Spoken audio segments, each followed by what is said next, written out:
কোজাগরী লক্ষ্মী পূজার কথা। আশ্বিন মাসের পূর্ণিমা রাত্রে যে লক্ষ্মী পূজা হয় তাহাকে কোজাগরী লক্ষ্মী পূজা বলে। কোজাগরীর ব্রত কথা। খুব দয়ালু এক রাজা ছিলেন। রাজার রাজ্যে প্রজারা খুব সুখে ছিল। তার হুকুম ছিল রাজপুরীর ভিতর যে মস্ত বাজার হয় সেখানে দেশ বিদেশ হতে যে সমস্ত জিনিসপত্র বিক্রির জন্য আসবে, যদি তার মধ্যে কিছু বিক্রি না হয় তাহলে রাজামশাই নিজে উচিত দাম দিয়ে তাই কিনে নেবেন। একদিন সেই বাজারে অন্য রাজ্যের একজন কামার একটি লোহার মেয়ে তৈরি করে বিক্রি করতে আনে, কিন্তু সে আর কেউ কিনতে চায় না। তখন সেই কামার লোহার মূর্তিটা নিয়ে রাজ্যের পথে পথে ফেরিওয়ালাদের মতো ফেরি করে বেড়াতে লাগলো আর বলতে লাগলো, ওগো, কেউ তোমরা অলক্ষ্মী কিনবে গো? রাজার কানে এ খবর যেতেই রাজা কামারকে ডাকিয়ে ন্যায্য দাম দিয়ে সেই মেয়ের মূর্তিটা কিনে একটি ঘরের ভেতর রেখে দিলেন।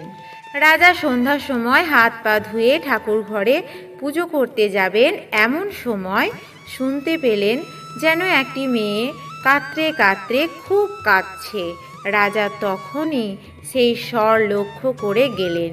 গিয়ে দেখেন যে ঠাকুর ঘরে একটি পরমা সুন্দরী মেয়ে ঘর আলো করা লক্ষ্মীর মতো দেখতে মাটিতে বসে দু হাতে মুখ ঢেকে কাঁদছে।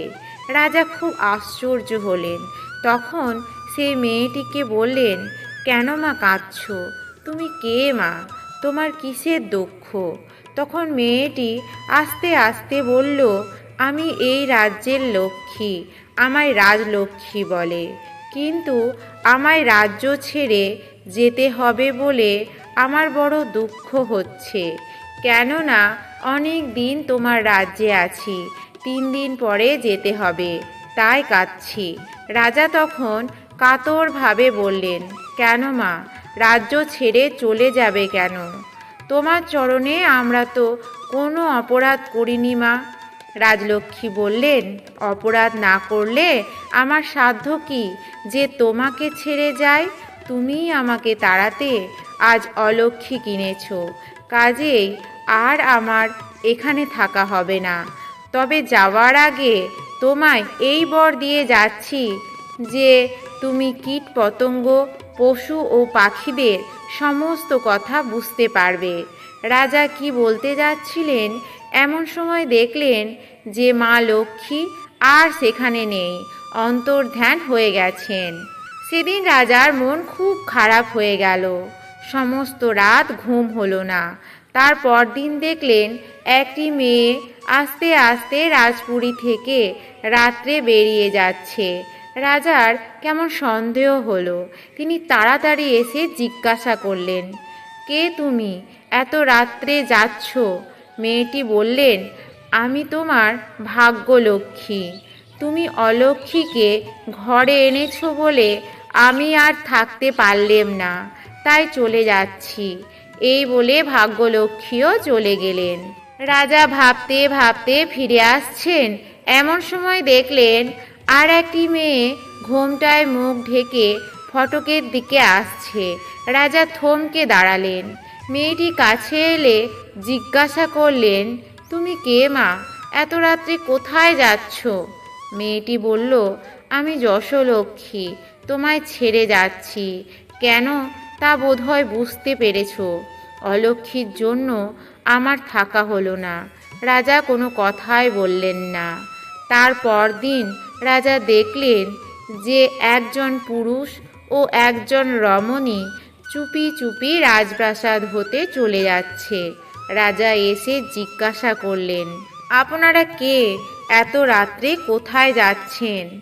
রমণী বলল, আমি তোমার কুললক্ষ্মী, তুমি অলক্ষ্মী এনেছো বলে তোমায় ছেড়ে যাচ্ছি।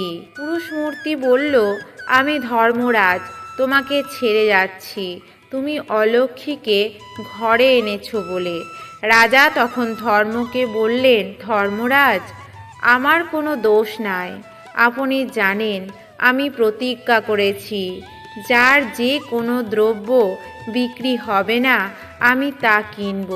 এই প্রতিজ্ঞা রক্ষার জন্য অলক্ষ্মীকে কিনেছি। ধর্ম আমি কেমন করে ছাড়ব? আপনার ভরসাতে রাজলক্ষ্মী, ভাগ্যলক্ষ্মী, যশলক্ষ্মীকে যাবার সময় বাধা দিই নাই। কুললক্ষ্মীও আপনার সঙ্গে যাচ্ছেন, তাকেও আমি বাধা দিই নাই। কিন্তু আপনাকে আমি বাধা দিচ্ছি। আমি ধর্ম ত্যাগ করি নাই। আমি ধর্মের মর্যাদা অক্ষুণ্ণ রেখেছি।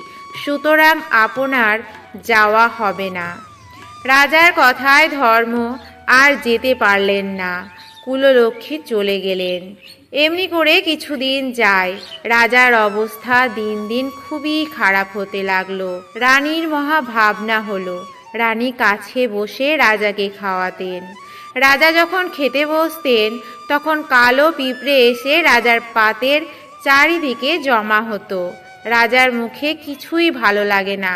তিনি একদিন খেতে খেতে রানীকে বললেন, দেখো, রাঁধুনিকে বলে দিও যেন আমার কোনো তরকারিতে সে ঘি না দেয়। রাত্রিতেও যখন রাজা খেতে বসলেন তখন সেই সব পিঁপড়ে পাতের চারিদিকে ঘুরে ঘুরে বেড়াতে লাগলো। পিঁপড়েদের ভেতর যে বড় ছিল সে অন্যদের বলল, দেখ ভাই, অলক্ষ্মী কিনে আমাদের রাজা গরিব হয়ে গেছে। আহা, কি কষ্ট! রাজার ভাগ্যে ঘিও জোটে না। রাজা শুনে তো হেসে ফেললেন। রানী সম্মুখেই বসেছিলেন। হঠাৎ রাজাকে হাসতে দেখে বললেন, এ কি মহারাজ, খেতে খেতে হঠাৎ অমন করে হাসলেন কেন?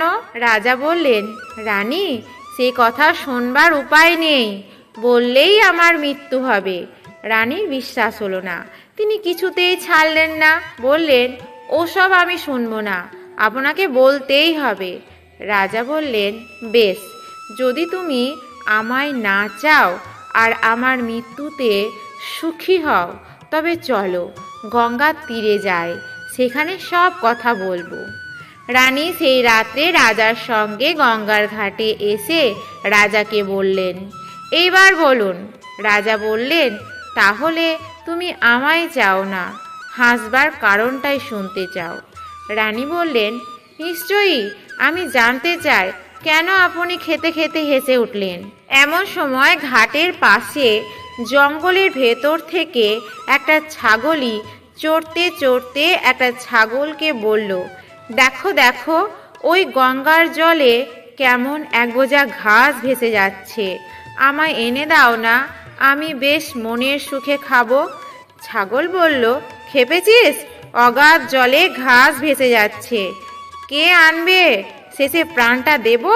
আমি তো আর ওই রাজার মতো বোকা নয় যে মেয়ে মানুষের কথায় প্রাণ দেব। এই কথা শুনে রাজার কেমন চমক ভেঙে গেল। তখন তিনি রানীকে সেই জঙ্গলের মধ্যে ফেলে রাজ্যে ফিরে এলেন। রানীর কোনো খোঁজই নিলেন না। রানীর কষ্টে সীমা নাই। কেঁদে কেঁদে সেই জঙ্গলের মধ্যে বেড়ান। এমনি করে কিছুদিন যায়। একদিন সেই জঙ্গলের ভেতর থেকে রানী খুব শঙ্খ কাঁসরের বাজনা শুনে তাড়াতাড়ি সেই দিকে গিয়ে দেখলেন ঋষিদের অনেকগুলি মেয়ে পিটুলি দিয়ে লক্ষ্মী ঠাকুর গড়ে তাতে সব রং মাখিয়ে ফুল নৈবেদ্য দিয়ে পুজো করছে। নৈবেদ্যের পাশে চিড়ে, নারকেলের জল, তালের ফোঁপর ও পাটালি সব সাজানো। রানী এইসব দেখে বললেন, হ্যাঁ গা বাছা, তোমরা এ কি পুজো করছো? ঋষিদের মেয়েরা বলল, ও মা, সে কি, তুমি বুঝি জানো না যে আজ আশ্বিন মাসের কোজাগরী পূর্ণিমা? এ দিনে যে লক্ষ্মী পুজো করতে হয়। রানী বললেন, এই পুজোয় কি ফল হয়? কন্যারা বলল, এই পুজো করে লক্ষ্মীর কাছে যে যা বর চায় তাই পায়, অলক্ষ্মী যায় লক্ষ্মীর কৃপা হয়। রানী তখন তাদের কাছ থেকে একটু পিটুলি নিয়ে লক্ষ্মী ঠাকুর গড়লেন। তাদের সঙ্গে ফুল চন্দন দিয়ে ভক্তি ভরে মা লক্ষ্মীর পুজো করলেন। তারপর লক্ষ্মীর প্রসাদ চিড়ে, নারকেল, তালের ফোঁপর ও ফলমূল খেয়ে মেয়েদের সঙ্গে সেইখানে সমস্ত রাত জেগে রইলেন। এদিকে রাজবাড়িতে যে অলক্ষ্মী ছিল আপনি সে দূর হয়ে গেল। আগেকার মতো হাতি ঘোড়া লোক লস্কর ধনরত্ন হলো। রাজা সকালে উঠে অবাক, ভাবলেন আমার এসব আবার কোত্থেকে এলো। এমন সময় ধর্মরাজ এসে বললেন, মহারাজ, আপনার সেই অলক্ষ্মী এতদিনে বিদায় হয়েছে। কেন তা বোধহয় জানেন না। রানী কাল রাত্রে ঋষির মেয়েদের সঙ্গে কোজাগরী লক্ষ্মী পূজা করে নিশি জাগরণ করেছেন। সেই পুজোর ফলে আপদটা গেছে। এতদিন পরে রাজলক্ষ্মীর আবার কৃপা হলো। রাজা তখন ধর্মরাজকে ভক্তি ভরে নমস্কার করলেন। লোকজন সঙ্গে করে নিজেই রাজা গঙ্গার ঘাটে গিয়ে রানীকে খুঁজে খুব আদর করে রাজপুরীতে ফিরিয়ে আনলেন। রানী বছর বছর খুব ঘটা করে কোজাগরী লক্ষ্মী পুজো করতে লাগলেন। দেখতে দেখতে সুখ সমৃদ্ধি উতলে উঠল। ভাগ্যলক্ষ্মী যশলক্ষ্মী কুললক্ষ্মী আবার সবাই ফিরে এলেন। সেই অবধি এই কোজাগরী লক্ষ্মী পূজা পৃথিবীতে প্রচার হলো।